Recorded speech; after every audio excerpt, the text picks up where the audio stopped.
Rock'n'roll me je navdušil zaradi tega, ker je imel noter veliko akrobacij, energičen ples je bil, pa imaš soplesalca. Najbolj naporno mi je pa zaradi tega, ker se mi zdi, da rabiš za rock'n'roll več kondicije, kot pa za kakšne druge vrste plesa. Cel čas, ko plešeš, v bistvu poskakuješ.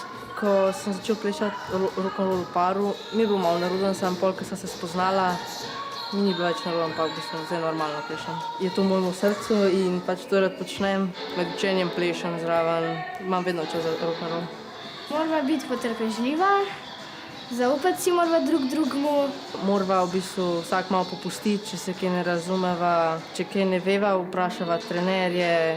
Treniramo 4-krat na teden, če pa dodamo še ta jazz balet, ki imamo zraven pa 5-krat. V naši kategoriji še ne smemo imeti toliko akrobatike, mogoče da te malo dvigne ali pa kakšno kolo. Zelo rad hodim na treninge, ker me to veseli. Če se včasih z mami kaj skrevam, v bistvu to na treningu pozabim. Najhujše pa to, ker moramo za kondicijo delati oziroma moramo imeti veliko kondicije. Tekme ni toliko stresno, prideš na oder, odplešaš, gledaš sodnike, res da so sodniki malo bolj strogi. Najbolj se ocenjuje tehnika osnovnega koraka, iz kolena v kick pa nazaj.